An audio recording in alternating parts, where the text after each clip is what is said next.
At least 2 రోజుల నుంచి మేము ప్రయత్నం చేస్తే 4 గంటలకి షార్ప్గా రమ్మని చెప్పి అంతకుముందు ఏమీ కవర్ చేయకోకుండా మేము 4 గంటలకు షార్ప్గా వస్తే మా రిప్రజెంటేషన్ తీసుకోవడానికి ఆయన లేకపోగా ఎడిషనల్ ఎస్పీకి ఇంట్రడ్యూ చేశారు, ఎండోర్స్ చేశారు. That is okay. కానీ దిస్ ఈజ్ నాట్ ది వే.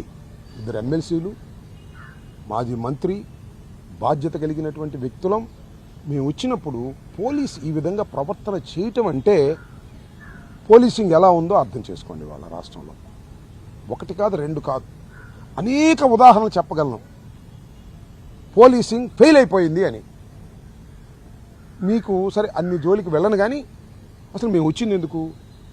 27వ తారీఖున మేమందరం అమరావతి రైతులను పరామర్శించడానికి ఉండవల్లి వెళుతుంటే మధ్యలో దారి కాచి మా కార్లు పగలగొట్టి మమ్మల్ని కొట్టడానికి ప్రయత్నం చేసి దౌర్జన్యం చేసి వెనక్కి తిరిగి వచ్చేసాం. ఏం జరిగిందో తెలుసుగా? మా మీద కేసులు పెట్టారు. ఎస్సీ ఎస్టీ అట్రాసిటీస్ కేసు పెట్టారు మా మీద. మమ్మల్ని అడ్డగించిన వాళ్ళు. మేమేదో కంప్లైంట్ ఇస్తే అది విడిపెట్టారు.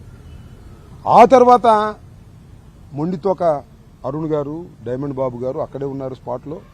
వాళ్ళని మేము కూడా 2 కంప్లైంట్స్ ఇచ్చాం ఆ నెక్స్ట్ రోజు. చిత్రం ఏంటి తెలుసా? ఆ కంప్లైంట్లు ఇస్తే కంప్లైంట్కి రిసిప్ట్ ఇవ్వడానికి తిరస్కరించారు పోలీస్ స్టేషన్లో. ఎమ్మెల్సీ వెళ్ళి అడిగితే తిరస్కరించారు. ఏం జరుగుతుంది ఈ రాష్ట్రంలో? అంటే police is violating the rules. ఎవరైనా ఈ రాష్ట్రంలో వెళ్ళి పోలీస్ స్టేషన్లో కంప్లైంట్ ఇస్తే వెంబటే రిసీట్ ఇవ్వాలి. That is the rule. అరే ఒక ఎమ్మెల్సీ వెళ్ళి అడిగితే మేము పైన కనుక్కోవాలండి, మా ఎస్పీ గారిని కనుక్కోవాలండి, మా ఐజీ గారిని కనుక్కోవాలండి, అప్పుడే ఇస్తామని ఇవ్వాలా? చిత్రం. ఇప్పుడేదో మేమందరం వచ్చాం కాబట్టి ఇచ్చారు ఎస్పీ ఆఫీసులో. అసలు పోలీస్ స్టేషన్కి వెళ్ళి కంప్లైంట్ ఇస్తే రిసీట్ ఇవ్వకపోవటం అనేది ఎంత వైలేట్ ఇది? ఎంత వైలేట్ చేస్తున్నారు రూల్స్ని, రాజ్యాంగాన్ని? ఇది ఒక అంశం.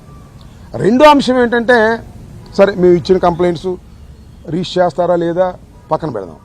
మా మీద కేసు పెట్టారు, ఎస్సీ ఎస్టీ అట్రాసిటీస్ కేసు. అసలు ఎక్కడ కులదోషం లేదు, పెట్టారు. పెట్టారు. మేము ఇచ్చింది కూడా తూతూ మదన కంప్లైంట్ చేశారు. నేను ఇక్కడ అడుగుతా ఉన్నా, ఒక పోలీస్ కానిస్టేబుల్ మీద బందోబస్తుకు వచ్చినటువంటి వాటి మీద అతని మీద పెద్ద రాయబడింది. 7 కుట్లు పడ్డాయి. 14 కుట్లు పడ్డాయి. కేసు రిజిస్టర్ చేయలే. నిజం ఇది. No case has not been registered till now. ఆ కేసు చేయలే. ఎందుకంటే దే నోస్ ఆ రాయి ఎవరు విసిరారో చాలా స్పష్టంగా కనిపిస్తుంది. ఎవరో కిరణ్ అనే అతను రాయి విసిరాడు. ఎవరి మీద విసిరాడు? గుంపు మీద విసిరాడు. సమయానికి అతను తలకు తగిలింది. కేసు రిజిస్టర్ చేయలే. ఏం జరుగుతుంది రాష్ట్రంలో?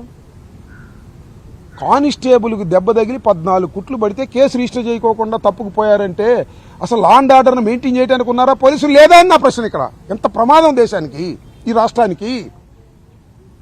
కొన్ని కేసున రిజిస్టర్ చేయండి అయ్యా. ఆ కిరణ్ పెట్టమాకండి.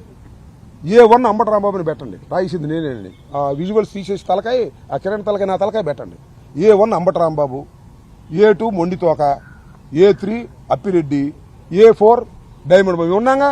అదన్నా పెట్టండి. పోనీ కనీసం కేసు అన్నా పెట్టారు, పోలీసులు కొడితే అని అనుకుంటారు.